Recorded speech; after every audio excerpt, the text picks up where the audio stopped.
Episode number 132.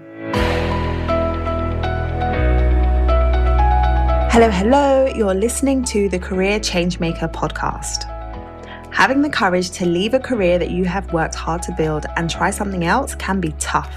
So in each episode, we dive into key career change strategies so that you have a clear understanding of what is required to transition into a new role or a new industry without feeling like you have to start at the bottom or have to take a massive pay cut, because #ain't nobody got time for that.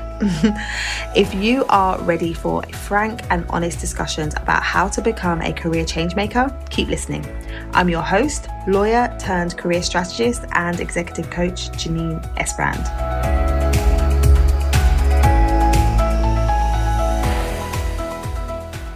Are you eager to get unstuck and figure out what you would actually like to do with your career next? Have you been going around in circles trying to figure it out but getting no further forward? If so, you're going to love today's sponsor, my signature group program, the Career Clarity Academy. Changing career direction can feel overwhelming and daunting, but it doesn't have to be.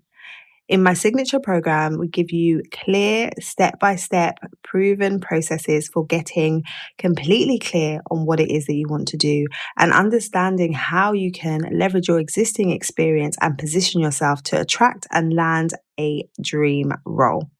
To find out more, head over to lightboxcoaching.com/academy. Hi.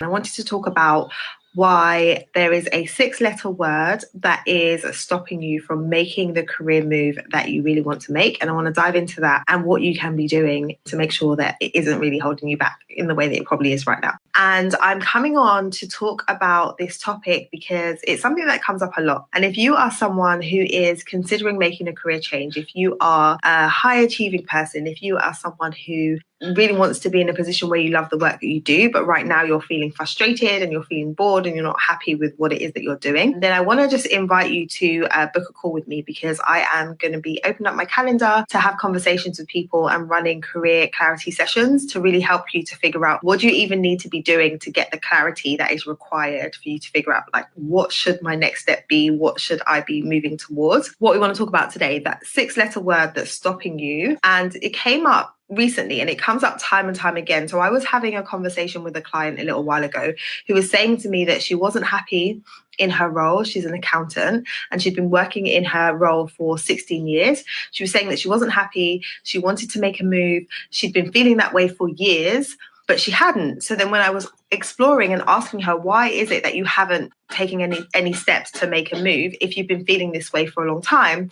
And she shared that she felt like she should. She felt like she should be happy where she is. She felt like she is in a position where she was able to negotiate flexibility in her role. She's in a position where she gets paid well. She's in a position where she was saying all of the reasons why she should be happy where she is. And she was feeling bad and she was feeling guilty for not being grateful that she had a role, not being grateful that she was in this position. So what was coming up for her was the shoulds. And that is the word that she was saying over and over again. I should be happy. I should be satisfied. And I'm seeing it come up time and time again now, particularly because we are in the midst of a global pandemic. And yes, some people are losing their roles and everything is uncertain. So when people are feeling like they want to be making a move, when people are feeling like they are not satisfied where they are saying to themselves, yeah, but I should stay. I should be satisfied. I should be okay with this.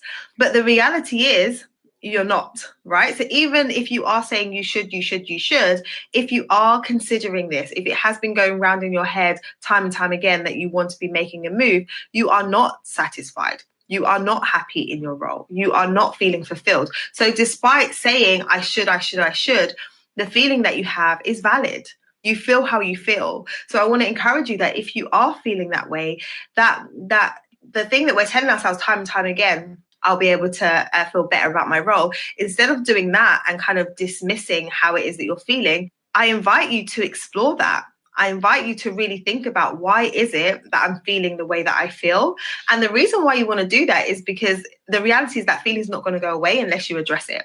So it might be that you're feeling that way because there's some small changes that you need to make in your career, or you might be feeling that way because there's a big change that needs to be made. But if you stay in the realm of the shoulds, then you're going to cause yourself to be going around in circles in your head and not be able to resolve the fact that you don't feel satisfied or fulfilled in the role that you're doing right now. So the shoulds are so powerful. They can hold us back like big time.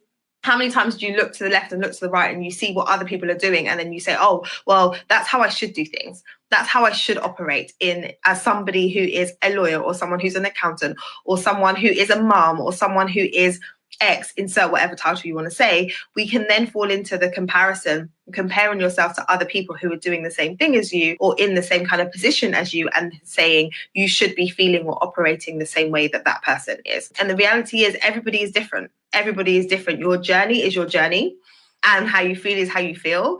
And so explore that. And instead of spending time trying to just force yourself to just stay where you are and feel happy about it when you really don't, explore what you need to be doing. Explore what you need to be doing. Explore what needs to change in order for you to feel happy. So when we worked on this, when my client and I went through this, she was able to recognize why it was that she wasn't feeling fulfilled and why it was she was no longer happy in her role. And exploring the why gave her permission to then say, do you know what? Well, if this is what it is, if this is what the situation is, what am I actually going to do about it? So instead of saying, well, I should be feeling this way, I should stay where I am, what am I going to do about the fact that I don't feel that way? What am I going to do about the fact that I am frustrated or I am bored or I know that I need to have a change right now? What am I going to do about it? And when you start asking yourself those types of questions, then you're able to take the type of action that's going to move you forward and have you in a much better state of mind and frame of mind. Find yourself being a should person, like I should be doing this, I should be doing that.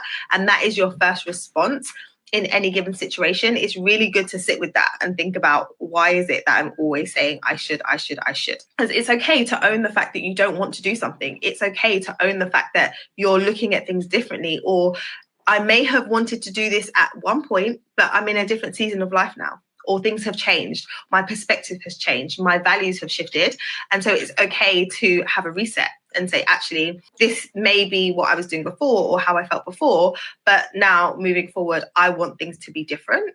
And there's so much power in making a decision. There's so much power in making the decision that I'm going to do things differently, regardless of what external circumstances, not even circumstances, it's more opinions, regardless of what external opinions are and what people say, I'm going to make a decision for me. Because if you really think about it, a big reason why you make the decisions that you make or refrain from making decisions that you make is the fear of what other people are going to say, the fear of what other people are going to think. Like, what are people going to think of me? I'm giving up this, the career that I've had for so long and I'm going to do something different, or I'm risking job security to do something different. Whatever the narrative is that is playing in your head around what people are going to think, that can often hold you back. And that's just an extension of the should.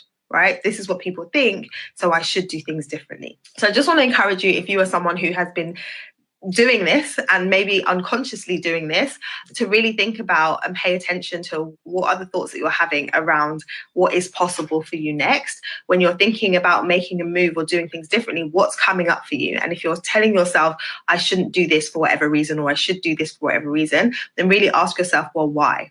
And why is it that I'm feeling the way that I'm feeling right now? If you are someone who is considering making a move and you're kind of confused about what the next step should be, or you're not sure, how do you even navigate going from working how you've been working to potentially working in a different way, then book a call with me. Have one of my career clarity calls so that we can explore exactly what you need to be paying attention to.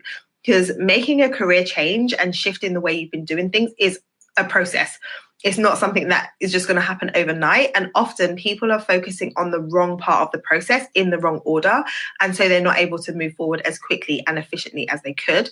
So when we have our career clarity call, I can really help you work through and assess, like, where are you in the process and what should you be focusing on, so that you can make sure that you're doing the right things at the right time. But otherwise, I'll see you very, very soon. Thank you for listening to this episode of the Career Changemaker podcast.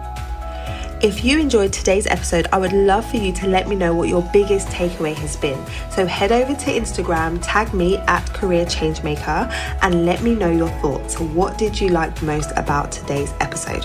I look forward to hearing from you. Until next time, keep working towards your career goals, and we will speak very, very soon.